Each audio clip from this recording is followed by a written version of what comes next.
سلام به همه همراهان عزیز مگا تریدر.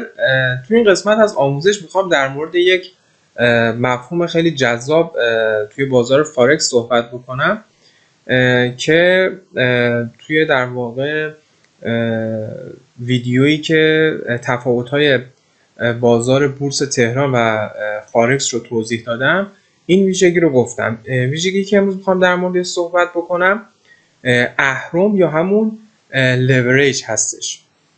شما با استفاده از این ویژگی که در فارکس وجود داره و حالا اون بروکر در اختیار شما قرار میده میتونین تا چندین برابر اون سرمایه‌ای که دارین معامله بکنید. مثلا شما فرضاً حالا یک حسابی باز میکنید، $100 حسابتون رو شارژ میکنید و مثلا از اهرم 10 برابری استفاده میکنید و شما میتونید تا $1000 توی این بازار معامله کنید. البته یک مسئله رو بگم اینجا اشتباه نکنید، سرمایه‌تون نمیشه $1000. بروکر به شما اجازه میده تا $1000 معامله بکنید ولی سرمایه شما همون در واقع $100 هست. پس بنابراین پتانسیل سودآوری شما بیشتر میشه و از اون طرف امکان داره شما ضررهای سنگین‌تر رو هم متحمل بشید.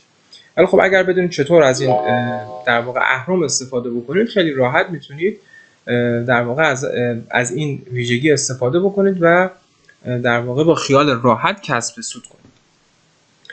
حالا بروکرهای مختلف اهرم‌های مختلفی رو ارائه میدن. معمولا بازه‌ای که وجود داره از 50 هست تا 1000، یعنی از حداقل 50 برابر تا 1000 برابر شما میتونید سرمایه‌تون رو افزایش بدین یا اینکه اصلا میتونید از اهرم هم کلا استفاده نکنید. ولی اکثر تریدرها، حالا مثلا تریدرهای خرد که سرمایه‌های پایینی دارن، از این ویژگی استفاده میکنن. یعنی چیز خیلی معمولیه استفاده از اهرم.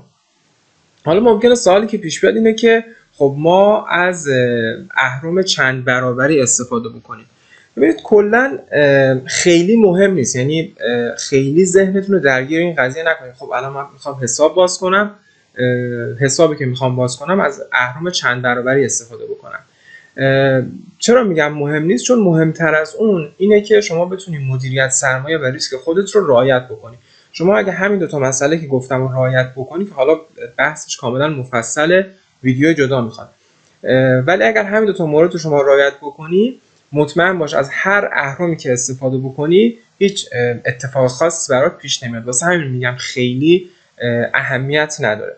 اما برای اینکه حالا یک حدودی توی ذهنتون باشه، به نظر من میتونید از اهرم حالا 400 یا 500 استفاده بکنید. ولی بازم میگم چیزی نیست که خیلی بخواید ذهن خودتون رو درگیر بکنید.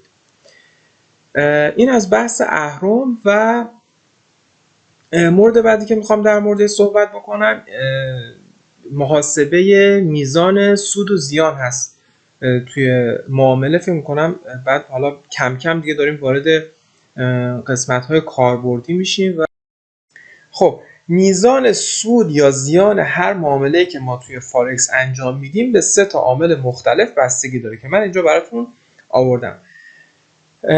مورد اول بحث حجم معامله است. ما هر معامله‌ای که می‌خوایم توی بازار فارکس باز بکنیم، حالا چه معامله خرید چه معامله فروش، باید یک حجم مشخصی رو باید براش انتخاب بکنیم که واحد اندازه‌گیری اون حجمی که می‌خوایم باش معامله انجام بدیم بر حسب لات سنجیده میشه. خود لات یعنی چی؟ یعنی 100,000 واحد. به عنوان مثال من وقتی که میگم یک لات روی جفت ارز یورو دلار خرید انجام دادم، یعنی 100,000 واحد روی این جفت ارز خرید انجام شده. حداقل میزان حجم معامله‌ای که میشه انجام داد توی حالا همه بروکرها حجم 100 لات هستش. این پس از حجم معامله. حالا این خودش جزئیاتی داره که مثلا ما وقتی که با هر روش و هر استراتژی به این نتیجه رسیدیم که خب حالا مثلا الان باید معامله خرید انجام بدیم یا فروش، خب با چه حجمی وارد بشیم، اینها همه دیگه برمیگرده به بحث مدیریت سرمایه و ریسک که گفتم حالا ویدیو جدا میخواد مفصل در موردش اونجا صحبت میکنیم. عامل دومی که بستگی داره و میزان سود و زیان ما توی هر معامله به اون بر اساس اون مشخص میشه، میزان جابجایی قیمت هستش که توی ویدیو قبلی گفتیم بر حسب پیپ سنجیده میشه. اگر هنوز با این مفهوم آشنا نیستین، پیشنهاد میکنم اول ویدیو قبلی رو ببینید، بعد بیاین و این ویدیو رو تماشا بکنید. و عامل سومی که وجود داره جفت ارزی هست که ما داریم روش معامله انجام میدیم. یک حالا فرمول خیلی ساده من اینجا آوردم، این البته تقریبیه، صرفا من این فرمول کلی رو آوردم اینجا برای اینکه یک سنسی داشته باشین نسبت به معاملاتی که داره توی فارکس اتفاق میفته. ببینید به طور معمول و میانگین میشه گفتش که به ازای هر 1/100 لات معامله‌ای که ما انجام میدیم، حالا خرید یا فروشش اصلا فرقی نمیکنه، و قیمت 10 پیپ جابجا بشه، ما $1 سود یا $1 ضرر میکنیم. این یه قانون تقریبی و کلی هست، میگم صرفا واسه این آوردم که یک سنسی داشته باشین نسبت به اون حالا سود یا زیانی که توی بازار داره اتفاق میفته. خب این بحثی که گفتم، حالا محاسبه سود و زیان، بحث کاربردی هم داره که ما توی حالا متا تریدر میتونیم معامله انجام بدیم، ببینیم.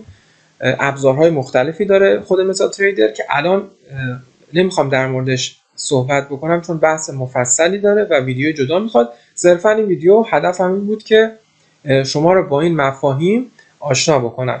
توی ویدیوهای بعدی هم میخوام در مورد بحث مفهوم بهره شبانه و حالا انواع معاملات خرید و فروش توی بازار فارکس صحبت بکنم. هر سوالی که داشتین حتما زیر همین پست کامنت کنید، سعی میکنم تو زودترین زمان ممکن جواب سوالات رو بدم.